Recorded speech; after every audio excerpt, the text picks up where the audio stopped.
یہ چند ماہ پہلے کا واقعہ ہے، مگر میرے لیے انتہائی یادگار بن گیا، کیونکہ یہ نہ صرف یادگار ہے بلکہ خاصا پر اسرار اور دلچسپ بھی ہے۔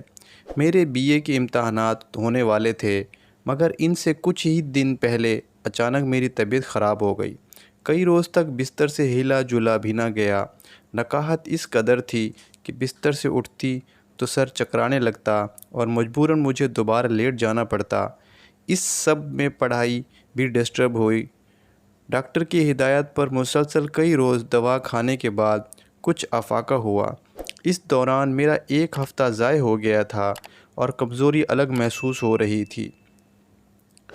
امتحان سے ایک ہفتہ قبل امی نے مجھے سختی سے ہدایت کی کہ روز رات کو دودھ پی کر سونا ہے اور رات دیر تک پڑھائی نہیں کرنی ہے۔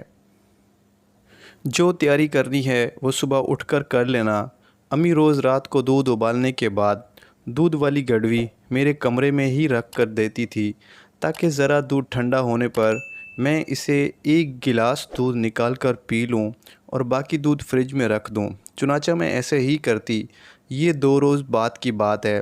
میں پڑھائی ختم کرنے کے بعد اٹھی، دودھ والی گڑوی سے دودھ نکال کر گلاس میں ڈالا اور خود پینے کے بعد یہ سوچ کر لیٹ گئی کہ اب بھی دودھ گرم ہے، تھوڑی دیر بعد اسے فریج میں رکھ دوں گی۔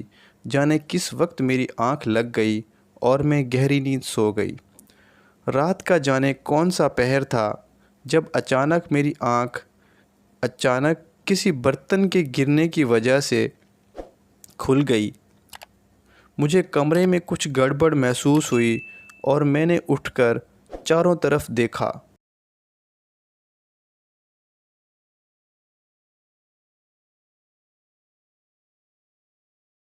ایک جانب مجھے کوئی چیز تیزی سے حرکت کرتی ہوئی نظر آئی، جسے دیکھ کر میری کھٹکی بند گئی۔ چھوٹی سی کوئی چیز کمرے کے فرش پر تیزی سے اچھل رہی تھی اور اس کی اس حرکت سے برتن گرنے کی آواز پیدا ہو رہی تھی۔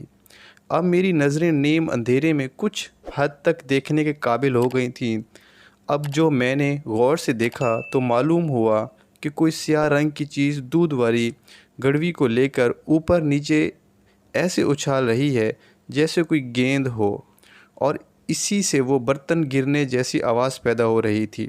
مگر ابھی تک میں یہ بات سمجھ نہیں سکی تھی کہ آخر وہ کیا چیز ہے۔ اب شاید اس سیاہ چیز کو میری موجودگی کا احساس ہو گیا تھا اور اس نے زیادہ زور سے اچھلنا شروع کر دیا تھا۔ میں اگرچہ بہت خوف زدہ تھی، مگر نہ چیخ رہی تھی اور نہ ہی کمرے سے بھاگنے کی کوشش کر رہی تھی۔ پھر میں نے ہمت جمع کی اور اٹھ کر کمرے کی لائٹ جلا دی۔ اب جو میں نے منظر دیکھا تو گڑوی کی طرف بے اختیار میرے منہ سے نکلا۔ سیاہ رنگ کی بلی گڑوی میں منہ پھنسائے بیٹھی تھی۔ اب چونکہ اس کا منہ گڑوی کے چھوٹے سے منہ میں پھنس کر رہ گیا تھا، اس لیے وہ اپنی جھنجھلاہٹ اچھل کود کر رہی تھی۔ کمرے میں ادھر ادھر اس کی بھاگ دوڑ ایک عجیب منظر پیش کر رہی تھی اور وہ مجھے سمجھ نہیں آ رہی تھی کہ میں کیا کروں، بلی کی کوئی مدد کروں یا اسے پکڑوں۔ کچھ سمجھ نہیں آ رہی تھی۔ بلی اس قدر اشتعال میں تھی کہ اسے پکڑنا بھی ممکن نہ تھا۔ اس دوران میرے کمرے سے آوازیں سن کر امی اور بھائی بھی آ گئے۔ اب اس کے سامنے وہی منظر تھا جسے میں کئی منٹ سے دیکھ رہی تھی۔ کسی کو بھی میری طرح اس صورتحال کا حل سمجھ نہیں آ رہا تھا۔ پھر قدرت نے خود ہی اس کا حل نکال دیا۔ بھاگتی ہوئی بلی اچانک دیوار سے ٹکرائی اور پھر اس نے زور سے اپنے سر کو جھٹکا دیا۔ تبھی اس کا سر گڑوی سے نکل کر کچھ دیر کے لیے بلنک ڈھگی، جیسے وہ بھی منظر دیکھ کر حیران ہوئی ہو، اور پھر اس نے اپنے ہم سب کو حیران کرتے ہوئے کمرے میں لگے کولر کی طرف دوڑ لگا دی، مگر جلد بازی میں وہ کولر کے اوپر لگے ہارڈ بورڈ میں الجھ گئی اور اسے دوبارہ واپس آنا پڑا۔ اب اس کے تیور اور خطرناک تھے۔ وہ گھراتی ہوئی ادھر ادھر بھاگتی رہی اور اسے راستہ نہیں مل پا رہا تھا۔ پھر وہ میرے کمرے سے باہر نکلی اور ٹی وی لاؤنج کی طرف دوڑی۔ اب بھائی نے اس کے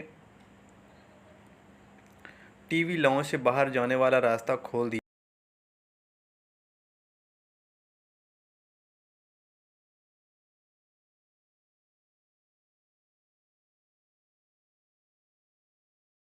تو بلی فوراً اس طرف آئی اور باہر نکل گئی۔ یوں یہ معاملہ ختم ہو گیا۔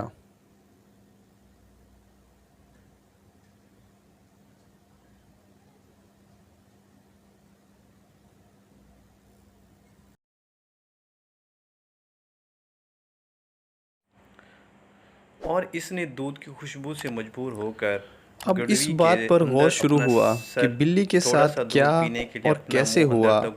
سب کی مشترکہ تفتیش سے